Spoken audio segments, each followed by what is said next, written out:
বিচার বিভাগ এখনো বিচার করছে না।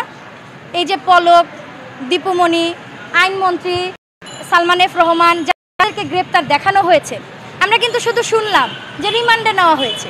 আচ্ছা, আমার মতে এই ধরনের শুনানিগুলো উন্মুক্ত রাখা উচিত। মধ্যবিত্তরা এখনও কেঁদে চলেছি, এই কান্না কবে বন্ধ হবে? সরকার বলেছেন, তিনি বলেছেন বিধায়ী কিন্তু আমি আজকে এই দাবিগুলো নিয়ে বারবার এক একদিন এক একটা দাবি নিয়ে আসছি। তিনি বলেছেন যে আমাকে আপনারা জানান, আমার কাছে চিঠি দেন। তো আমার কিন্তু আলাদা আলাদা প্রত্যেকটি মন্ত্রণালয়ে আমার পক্ষ থেকে স্মারকলিপি যাবে। যেমন ধরেন শিক্ষা মন্ত্রণালয়ের বিষয়ে আমার যে দাবিগুলো বা যে কথাগুলো আছে সেগুলো শিক্ষা মন্ত্রণালয়ে যাবে। তারপর ধরেন যে সশস্ত্র শ্রম মন্ত্রণালয়ের যেগুলো সেটা শ্রম মন্ত্রণালয়ে যাবে। এবং সর্বোপরি সমস্ত মন্ত্রণালয় নিয়ে যেই দাবিগুলো বা যেই কথাগুলো সেইটা নিয়ে একটি বিস্তর স্মারকলিপি চলে যাবে প্রধান উপদেষ্টার কাছে, আমাদের যিনি মাননীয় ডক্টর মোহাম্মদ ইউনূস তার কাছে। তো আমি আপনার প্রশ্নের উত্তরে বলি যে আপনি জিজ্ঞেস করেছেন যে সমালোচনা করতে বলেছেন বলেই আজকে আমি এখানে এসেছি বলছি। এবং আমি তাকে সাধুবাদ জানাই যে তিনি ওরকম একটি মুমূর্ষ অবস্থায় আমাদের দেশের দায়িত্বটি তিনি নিয়েছেন। এবং দায়িত্ব নেওয়ার পর থেকে আমি কিন্তু তাদের অনেকেরই অনেক সিদ্ধান্ত দেখছি যে তাদের ভালো, তারা কাজ করতে চাচ্ছে। এখন আবার পাহাড় নিয়ে একটা অরাজকতা চলছে, একটা অস্থিরতা তৈরি হয়েছে। তো আমরা কিন্তু এই সরকার দায়িত্ব গ্রহণের পর থেকে তাকে কিন্তু সুষ্ঠু সঠিকভাবে কাজ করতেই সময় দিইনি। একটা মানুষকে কাজ করতে দিব, ধরেন আমি একটা মেয়ে মানুষ, আমি বাসায় একটা হয়তো এক পদ রান্না করেছি, এখন সেই রান্নাটা তো আপনাকে আমার টেবিলে বেড়ে মানে খেতে দিতে হবে। তারপর তো আমি আপনাকে জিজ্ঞেস করব যে আপনার ভাইয়া বা আপু আপনার রান্নাটা কেমন লেগেছে। তো অন্তর্বর্তীকালীন সরকার তো কোনো রান্নাই করতে পারলেন না, তাহলে আমরা খেয়ে কিভাবে বলবো যে লবণ বেশি হয়েছে না কম হয়েছে?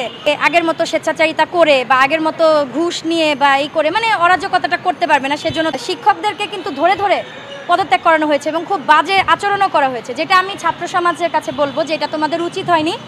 কারণ শিক্ষক বাবা মায়ের পরে, তারা যদি ভুল করে তোমরা সেটা আইনের হাতে তাদেরকে তুলে দিতে পারতে, আইনের কাছে তোমাদের অন্যায়টা বলতে পারতে যে সে এই অন্যায়টা আমাদের কাছে করেছে, আমাদের সাথে করেছে। কিন্তু আইন কখনোই নিজের হাতে নেওয়া উচিত না।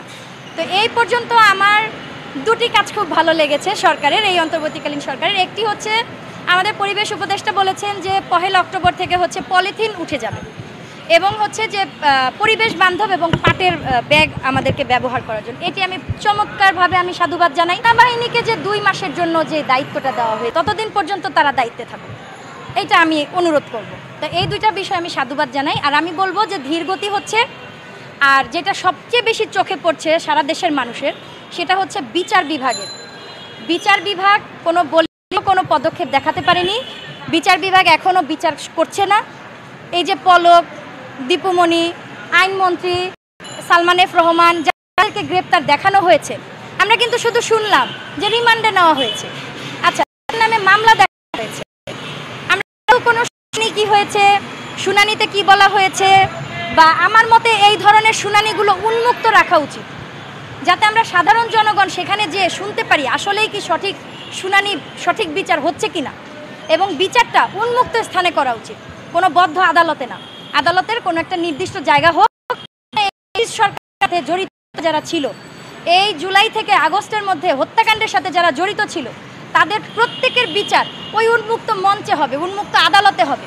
তা আমি এই সরকারের কাছে অনুরোধ করব যে আপনারা বিচার ব্যবস্থাটা নিয়ে একটু ভাবেন, আইনের প্রয়োগটা নিয়ে একটু ভাবেন এবং বাজারটা নিয়ন্ত্রণ করেন। এই কারণ আওয়ামী লীগের লোকদের এখন স্বেচ্ছাই উচিত হচ্ছে রাজনীতি থেকে সরে আসা।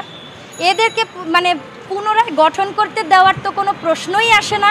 অনেক শিক্ষা প্রতিষ্ঠানে শিক্ষকরা ছাত্রীদেরকে দিয়ে শেখ মুজিবের ছবিকে সালাম করাচ্ছে, যে সালাম করছে তারা, যে এত ভক্তির তো দরকার নাই। এই যে অতি ভক্তি চোরের লক্ষণ, সেইটার ফল আজকে আওয়ামী লীগ ভোগ করছে। ঠিক আছে।